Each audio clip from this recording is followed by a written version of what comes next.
The first thing you should know is that I wasn't hiding in the closet for dramatic effect. It wasn't some elaborate trap. I was fixing a warped sliding door in our guest bedroom closet when I heard voices coming down the hall. Her voice and his. At first, I thought she was on the phone. But no, the second voice was here, in the house, in our house.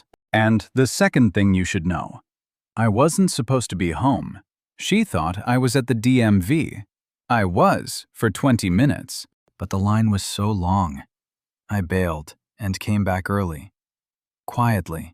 I didn't even call her. I just unlocked the door, kicked off my shoes, and went straight to that cursed closet to deal with it while I still had motivation. So, when they walked in, Delaney and her coworker Theo, I froze completely. I didn't even breathe. The closet door was cracked an inch, and I swear to you, I saw his hand brush her back as they stepped into the room.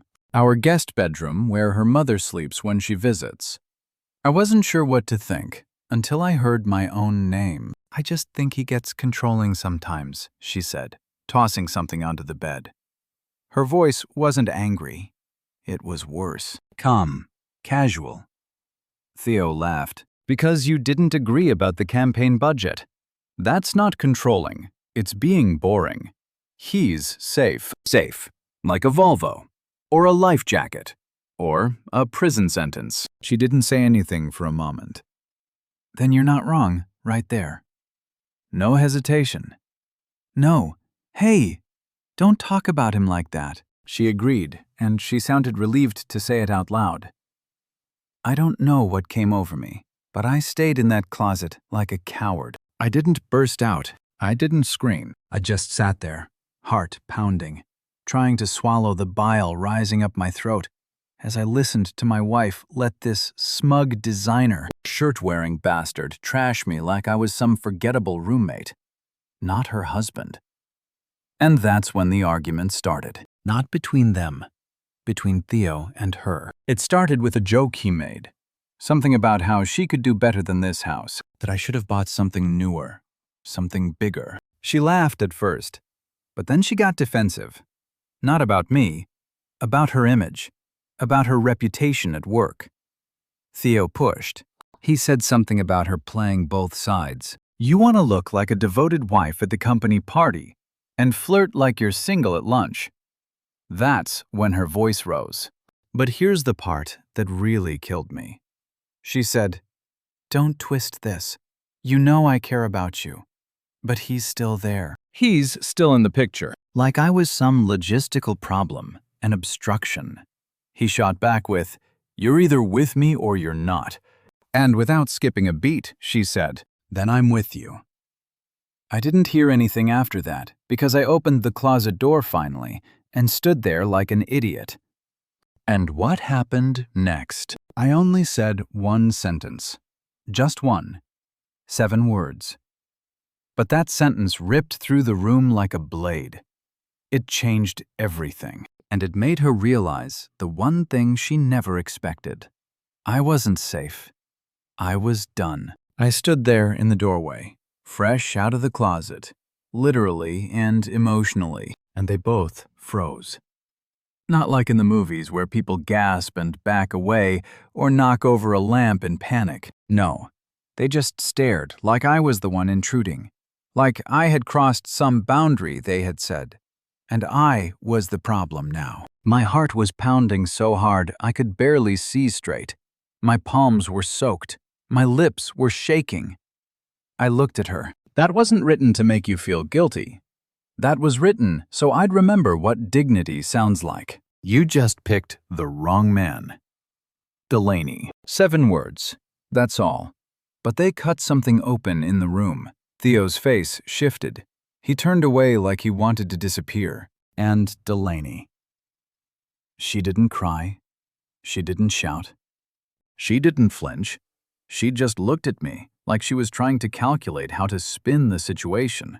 You weren't supposed to be home, she finally said. That's it. No denial, no apology, just a flat, Cold observation, as if I was an early Amazon delivery screwing up her schedule. The amount of venom behind those words nearly knocked the air out of me. I don't even remember how I responded. I think I laughed, not because it was funny, but because my brain had no idea what else to do. Theo mumbled something about leaving and walked past me like I didn't exist. I didn't move. I just listened to his footsteps echoing down the hallway until the front door opened and clicked shut, and then silence. The kind of silence that buzzes. Delaney sat on the edge of the guest bed like she was tired of standing in her own mess. I remember staring at the wrinkle in the blanket beside her, wondering how many times she'd sat there with him, how many half-lies she'd told me after work. How many days I'd come home thinking I was the only man in her orbit, when really I was just orbiting around the edge of something I never understood. "I didn't sleep with him," she muttered. I almost asked, "Do you want credit for that?" But I bit my tongue because, honestly, I didn't care. This wasn't about sex. This was about betrayal in its quietest form. The kind that furs under your nose, smiling at you while it rots everything you thought was safe. She asked if I wanted to talk. I said no. I said I was going out for air, and I didn't know when I'd be back. That was 2 days ago. Now I'm sitting in a roadside motel with a vending machine that only takes coins, and the bedspread that smells like bleach and desperation. And all I can think about is how easily she said it. "You weren't supposed to be home." Not, "I'm sorry." Not, "I messed up." Not even, "Please don't go." No panic, no regret, just disappointment that I ruined her moment. But I'm not done yet. Not by a long shot. Because what I found when I got back to the house, that's where everything really starts to unravel. And trust me, it's a whole lot worse than I imagined. When I finally walked back into the house, everything looked untouched. Too untouched. Like the rooms had been staged, not lived in. The guest bed was perfectly made again, like she couldn't stand the idea of any trace being left behind. My shoes were lined up by the door, just like I always kept them. My jacket was still hanging on the hook where I left it that morning. But something felt off. Like the walls had heard things I wasn't supposed to hear. Like the silence had been practicing its lines. I went straight upstairs, not even knowing why. I didn't plan to talk to her. I didn't want an apology. I wasn't even sure I wanted answers anymore. But I needed something, some kind of confirmation that what I felt, what I saw, what I heard in that guest bedroom wasn't just some emotional hallucination. The bedroom was empty. Our bedroom. The bed was made. Her side looked too smooth, too clean, like she hadn't slept there. And that's when I noticed the photo frame on her nightstand was facing down. She never did that. Never. We had this dumb picture from a hiking trip in Oregon, both of us sweaty and sunburned and grinning like kids. She loved that photo. Said it reminded her that even when we fought, we always came back to each other. But now it was face down like she couldn't bear to look at it, or worse. Didn't care if I noticed.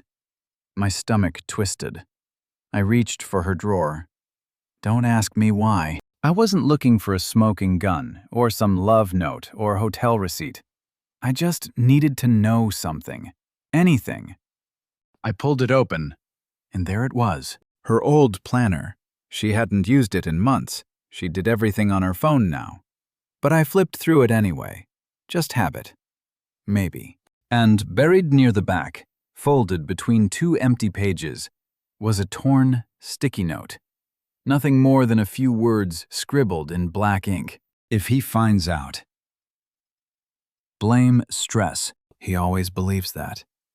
No name, no date. Just that. I felt my legs weaken like the floor was about to give way beneath me. That was about me. That was her talking strategy. Not honesty, not remorse, just damage control. I sat on the edge of the bed, gripping that note like it could bleed. I must have stared at it for 15 minutes straight. All those little things I'd ignored. The late hours, the silence, the eye rolls, the guilt turned against me. They all came crashing down in one ugly, undeniable wave. She had a backup plan for betrayal, a script, a fallback excuse. And I'd always believed it, until now. I don't remember hearing her come in, but suddenly she was there in the doorway, holding a takeout bag, like this was just another Thursday night. No guilt, no shame, just a tired face and a casual, "Hey, I brought that Thai place you like."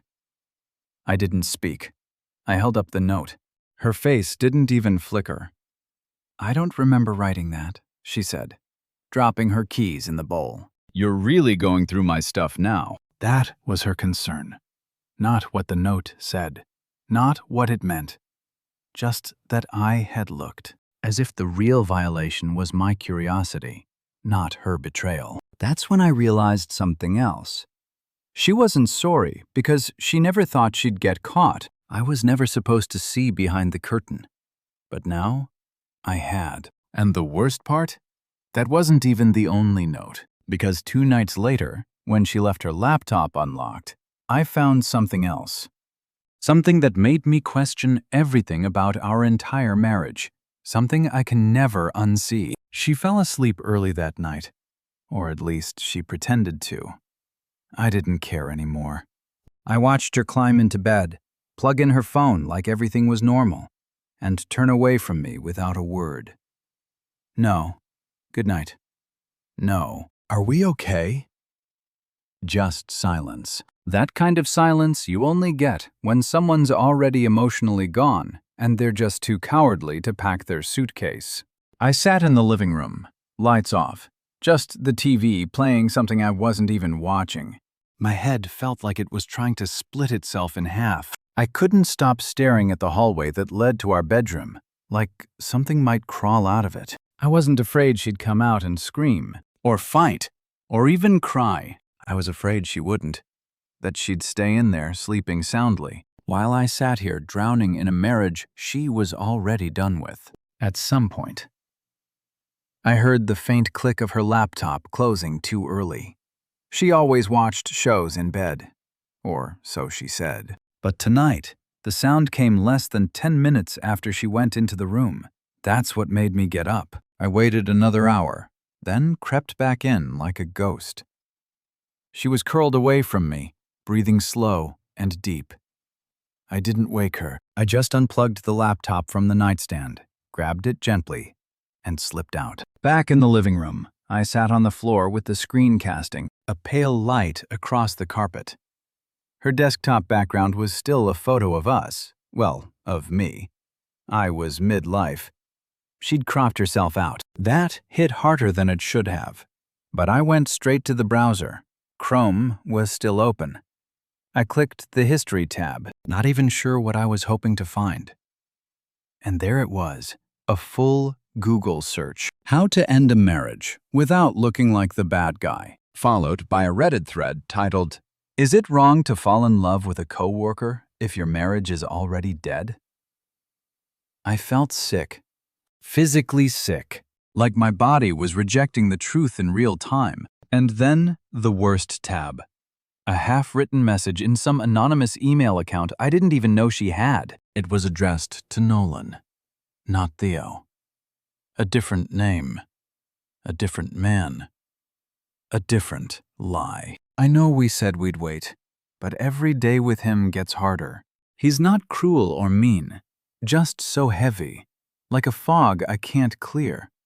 You make me feel like I'm breathing again. She hadn't sent it, but she wrote it, sat down, typed it out, and left it there like a digital bomb waiting to be found. Not addressed to Theo, not the man from the guest room, someone else.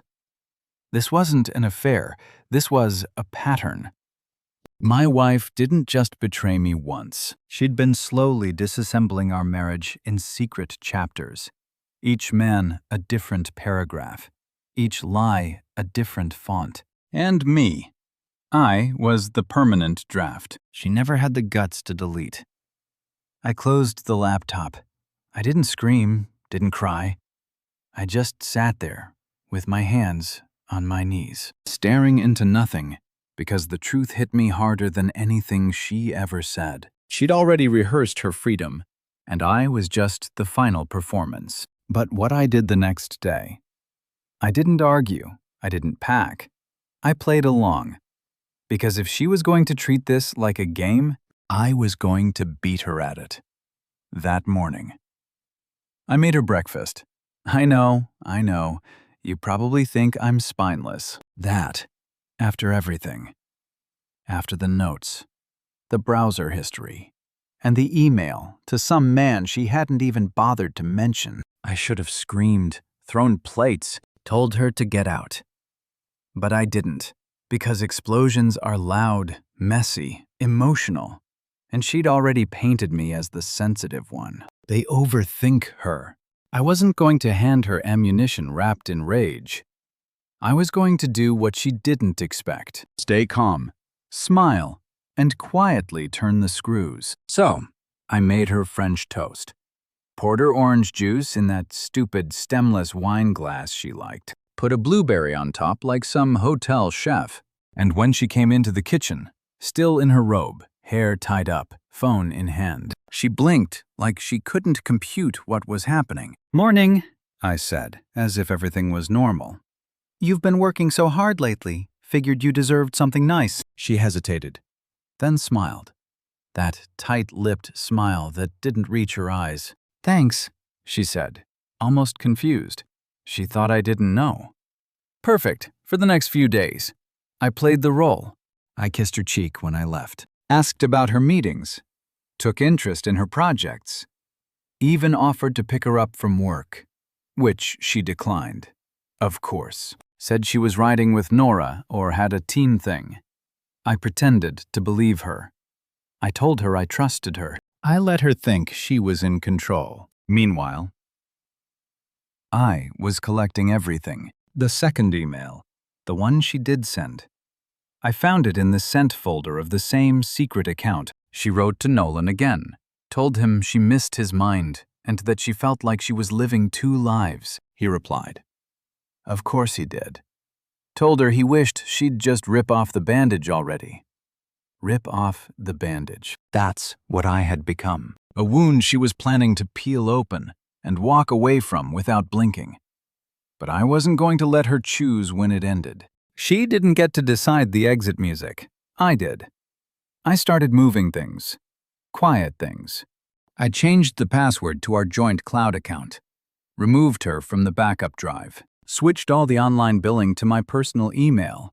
I even checked the deed on the house, and thank God it was in my name only. Bought before the marriage. Never updated. Then I visited a lawyer, quietly, privately. I paid in cash because I knew she still checked the joint account from time to time. I made copies of the emails. I forwarded them to myself to a locked folder. I printed them out, sealed them in an envelope, and put them in the bottom of my toolbox in the garage. The one thing she never touches. Each night, I'd lay next to her, pretending to be asleep, and I'd listen. She texted him under the covers. She giggled once. At 11:42 p.m., I stared at the ceiling and counted cracks in the plaster while my wife whispered, "Lay 2 feet away from me." But I was done being the guy in the closet. I was going to show her that safe doesn't mean weak, that quiet doesn't mean blind, that I could be cold. Colder than she ever expected. And I'd already started with her job because Nolan, he made one mistake. He used the company email, and HR loves emails like his. It was almost too easy. I didn't even have to fake being righteous or vengeful. I just printed Nolan's emails to my wife, stapled them together with timestamps, and included one of her replies that mentioned their boss by name. Not emotional stuff, just cold. Professional look evidence that someone in their office was using company email to pursue a relationship with a married colleague, and dragging the firm's image into it. I dropped the envelope off at the front desk. No name, no note, just "Attention HR," and the internal ethics code scribbled in the corner. Then I walked out. No fingerprints, no digital trail, just silence. 3 days later, Nolan was called in. I only know this because Delaney came home that night acting strange. Her makeup was uneven, her shirt wrinkled, and her voice thinner than usual. I asked her how her day was, and she just blinked for a second longer than normal, then said, "Fine, busy." But her hands were trembling. I knew what had happened.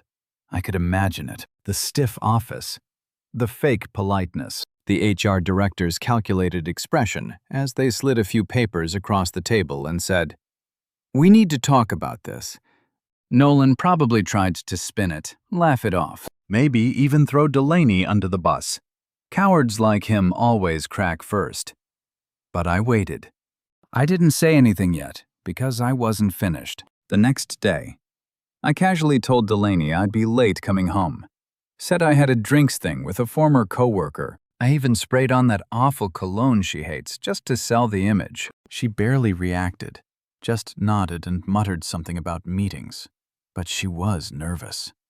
She was watching me now, and that's what I wanted. Later that night, I walked into the house and found her standing in the kitchen holding a glass of wine. Not drinking it, just holding it. She was wearing one of those long cardigans she always curled up in when she was spiraling. She didn't even look at me when she spoke. "Something happened at work today." I pretended to be surprised. "Yeah, what's up?" She turned slowly, like the weight of the day had been crushing her spine. "Nolan's being investigated. They found emails between us." I raised my eyebrows, just enough to make it look real. "That sucks." She searched my face for something, guilt, knowledge, anything. But I gave her nothing, just a shrug and a sip of water. She waited. I stayed silent. The tension in that room was electric. "Finally," she whispered. "Do you think someone tipped them off?" There it was, the seed of paranoia. I shrugged again. Wouldn't be the first time someone got jealous in that office. You know how it is. I saw her throat tighten. She nodded, lips pressed together. I slept like a baby that night. By the end of the week, Nolan was suspended. Delaney was on probationary leave, pinning further review. Apparently, the firm had just secured a major client, and the last thing they wanted was internal scandal tied to their name. Corporate image, you know. But here's the twist, the real one. Delaney didn't blame me. She blamed Theo. Remember him? The guy from the closet. The first one. I overheard her on the phone the next night in the bathroom with the water running. I think Theo found out. Maybe he told someone to get back at me. You remember he got weird after I ended things. Right. So now he was the villain. She was burning bridges in every direction, not realizing the match was still in my hand. And I still hadn't even told her I knew because what I was planning next wasn't going to be loud. It was going to be permanent. The most surreal part of watching someone fall apart is realizing how good they are at pretending they're not. Delaney still made the bed every morning, still texted our neighbor back about the garden club, still used my name in casual conversation like she hadn't emotionally buried me weeks ago. But I could see the cracks forming behind her eyes. She was unraveling. Not because she'd been caught, but because she didn't know who had done it. I kept playing my part. I was soft-spoken, supportive, even asked if she wanted to talk about things. She said no. She was fine. Always fine. Until the morning. I walked into the kitchen and found her sitting at the table, staring at her phone like it had just given her a death sentence. "What's wrong?" I asked, reaching for a mug I didn't even need. She blinked at me, swallowing hard. "Nolan's gone. Just gone. He quit. Deleted everything. Blocked me on everything." I faked surprise, but inside, I was giddy. I knew why he disappeared. Nolan must have felt the walls closing in. After HR got involved, after the partners started sniffing around, he probably decided he didn't want to risk his six-figure reputation on a married woman who'd left a trail of digital landmines behind her. But Delaney, she looked pale, panicked. She kept whispering to herself, like she was trying to rewrite history in real time. She must have thought she was more in control than she really was. And that's when she did something I didn't expect. She apologized to me. She said she'd been distant, that she'd let work come between us, that she'd been emotionally messy and needed time to figure herself out. She didn't confess. Not really. But she gave me one of those half-truths wrapped in vague remorse. The kind of apology that says, I don't regret cheating, just getting close to being caught. I just nodded. I told her it was okay, that I understood, that we could rebuild. She looked so relieved, like she believed she still had a shot at cleaning up the mess without admitting to any of it. And while she was busy whispering her fake promises into my neck that night, I was finalizing the one thing she couldn't escape: my exit. I'd been moving money for weeks. Small amounts, just enough not to raise red flags. Transferred out of our joint accounts into a private savings she didn't know existed. I'd already spoken to the realtor. The house was going on the market the following Monday. Fast listing, cash only. Already had 2 investors interested. I wasn't leaving the house. She was. And as for the cats, they were chipped in my name. The suitcase was already in the trunk of my car. Clothes, documents, copies of everything she wrote, a burner phone, a storage unit key, even a copy of the prenup, the one she forgot she signed when she begged me to trust her all those years ago. She would wake up to emptiness, and just to twist the knife, the way she twisted that damn email into my back. I had written her a note, just a single line, printed on the same paper she used to write her fake to-do lists every week. You made your choice. I just made mine. That was all because she didn't need a breakdown. She needed silence. Final, cold, clean silence. But even I didn't expect how badly she'd fall apart when she read it. I left just before dawn. I didn't slam doors. I didn't leave a dramatic voicemail. I didn't pack everything, just enough to never come back. The silence I gave her was the same silence she fed me for months. Only now, it echoed louder than she ever imagined. When she woke up, the bed was cold, the closet half empty, the cats fed but gone. My ring left on the kitchen table beside the note. No begging, no long speech, just that one line. You made your choice. I just made mine. It took her exactly 47 minutes to start calling. I didn't answer. She texted dozens voice notes. A photo of the empty closet. What is this? She wrote. Finn, come back, please. I didn't, because for the first time in years, I could breathe. The storage unit I'd rented felt like a sanctuary. Small, but mine. No lies in the walls. No one checking their phone at midnight. No whispers behind bathroom doors. Just peace. I slept on an air mattress the first night, under a blanket I hadn't shared with anyone but myself in 6 years. I slept like a man who had finally stepped out of the storm. 2 weeks passed before I heard from someone who wasn't her. It was her sister. She messaged me privately, said she didn't know what had happened, but that Delaney was not okay. Say she'd been crying nonstop, missed work, even tried to visit my parents pretending it was just to talk. I didn't respond, because at some point, you have to stop rescuing people who set the house on fire and blamed you for the smoke. I focused on rebuilding. I found a small design firm across town. Nothing flashy, but the people were kind, supportive. I told them I'd gone through a rough patch, and they gave me space to prove myself. And I did. I worked late, not because I was trying to escape home, but because I loved what I was doing. I started smiling again. I ran into an old friend from college at a bookstore one night. Her name was Clara. We talked about obscure novels and ugly coffee mugs. No expectations, just real conversation. 3 weeks later, we had lunch. 2 months later, we couldn't stop texting. Claren knew about the divorce. I told her the truth slowly. She didn't flinch. She didn't pity me. She just listened. And then she said something I'll never forget. You weren't too sensitive. You were just with someone who didn't value how deeply you felt. It hit me like a wave because that was it. That was the truth I'd been trying to chase in the middle of all the lies. I was never broken. I was just with someone who resented my ability to care. Delaney.